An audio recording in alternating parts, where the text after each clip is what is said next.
ஐயனார் துணை சரியில்ல டுடே எபிசோடில் நம்ம சோழனை பற்றி நிலா இருந்துட்டு ரொம்பவே பெருமையாக வந்து நினைக்கிறாங்க. இவர் நம்ம மேலே இவ்வளோ பாசமாக இருக்காரா, சரி நம்ம அதுக்காக ஓவர் அட்வான்டேஜ் எடுக்கக்கூடாது அப்படின்னு சொல்லிட்டு நிலா இருந்துட்டு சோழன் நல்லவனாக மாறட்டும், அதுக்கப்புறம் வேணும்னா சோழன் கிட்ட நம்மளுடைய லவ்வை பற்றி சொல்லலாம் அப்படின்னு சொல்லிட்டு நிலா ஒரு பக்கம் நினச்சிக்கிட்டு இருக்காங்க.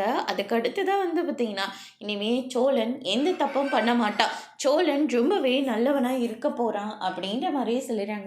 பல்லவன் இருந்துட்டு அண்ணன் ஓவராக நல்லவனாக ஆயிடுதுன்னு அப்புறம் சோழன் யாருன்னு யாருக்குமே தெரியாமல் போயிருப்போது அப்படின்ற மாதிரி கிண்டல் பண்ணுறாங்க. கிண்டல் பண்ணி கொஞ்ச நேரம் கூட ஆகிறதுல உடனே சோழனோட ஓனர் ஃபோன் பண்ணி, டே இன்னைக்கு என்னடா பண்ணி வச்ச கஸ்டமர் கிட்ட, ரெண்டு பேரும் ஓவராக கம்ப்ளைண்ட் பண்ணிட்டு இருக்காங்க, அப்படி என்னடா பேசிட்டேன் அப்படின்னு சொல்லிட்டு பயங்கரமாக திட்டிக்கிட்டு இருக்காங்க. நிலா இருந்துட்டு இதெல்லாம் திறந்தது ஜென்மம் அப்படின்னு சொல்லிட்டு திட்டிக்கிட்டே அங்கேருந்து கிளம்புறாங்க. இப்போ தான் கொஞ்சமாக நல்ல பேர் எடுக்கலான்னு பார்த்தேன், அதுக்குள்ளே இந்த ஓனர் ஃபோன் பண்ணி இப்படி என்ன பல்பு காட்டிட்டாரு அப்படின்னு சொல்லிட்டு ரொம்பவே கடுப்பாகிறாரு. அதுக்கு அடுத்ததாக வந்து பார்த்திங்கன்னா அடுத்த நாள் காலையில் நம்ம பல்லவன் இருந்துட்டு பஸ் ஸ்டாப்க்கு போகிறாரு. அப்போ நம்ம காயத்ரி வராங்க.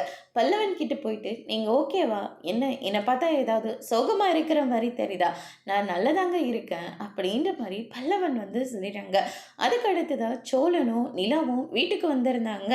அவங்க வந்து நான் செஞ்சது எல்லாமே தப்புன்னு சொல்லி மன்னிப்பு கேட்டாங்க. எனக்கு ரொம்ப சந்தோஷமா இருக்கு அப்படின்ற மாதிரி சொல்றாங்க. அதோடு முடிச்சிருக்கு.